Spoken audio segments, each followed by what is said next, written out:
కిడ్నీలు బాగున్నంత వరకే మనకు ఆరోగ్యం.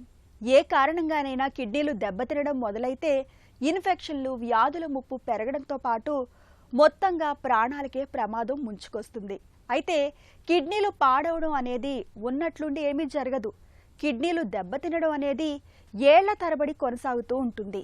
ఈ క్రమంలో కిడ్నీ జబ్బు తాలూకు సంకేతాల్ని శరీరం మనకు ఏదో ఒక రూపంలో తెలియజేస్తూ ఉంటుంది. ఈ లక్షణాలను మనం సకాలంలో పసిగట్టగలిగితే కిడ్నీలను మనం చాలా వరకు కాపాడుకోవచ్చు.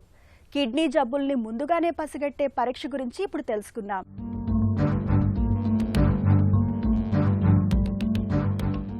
మన శరీరంలో కిడ్నీలు ఎంతో కీలకమైన అవయవాలు.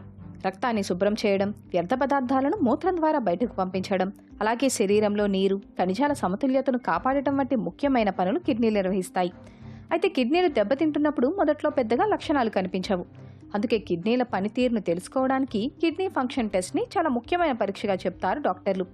ఈ పరీక్షలో ముఖ్యంగా క్రియాటిన్, బ్లడ్ యూరియా, ఈజీఎఫ్ఆర్ విలువల్ని పరిశీలిస్తారు. క్రియాటిన్ అనేది మన కండరాల పనితీరులో ఉత్పత్తి అయ్యే ఒక వ్యర్థ పదార్థం. సాధారణంగా కిడ్నీలు దీన్ని రక్తం నుంచి ఫిల్టర్ చేసి బయటకు పంపిస్తాయి. రక్తంలో క్రియాటినిన్ స్థాయి పెరిగితే కిడ్నీలు సరిగా పనిచేయడం లేదని, కిడ్నీల పనితీరు దెబ్బతింటోందని అనుమానించవచ్చు. బ్లడ్ యూరియా అనేది కూడా మన జీర్ణ వ్యవస్థలో ప్రోటీన్లు జీర్ణమైన తర్వాత ఏర్పడే వ్యర్థ పదార్థమే. ఇది కూడా కిడ్నీల ద్వారా బయటకు వెళ్ళాలి. రక్తంలో యూరియా స్థాయి ఎక్కువగా ఉంటే కిడ్నీల పనితీరు తగ్గిందని భావించవచ్చు. అలాగే ఈజీఎఫ్ఆర్ అంటే ఎస్టిమేటెడ్ గ్లోమెరులార్ ఫిల్ట్రేషన్ రేట్. ఇది కిడ్నీలు ప్రతి నిమిషం ఎంత రక్తాన్ని శుభ్రం చేస్తున్నాయో అంచనా వేసే ఒక ముఖ్యమైన సూచిక. ఈజీఎఫ్ఆర్ విలువ తక్కువగా ఉంటే కిడ్నీల పనితీరు తగ్గుతున్నట్టు అర్థం. ఈ పరీక్షల సాయంతో ప్రమాదకరమైన క్రానిక్ కిడ్నీ డిసీజ్ను చాలా వరకు తొలి దశల్లోనే గుర్తించవచ్చు.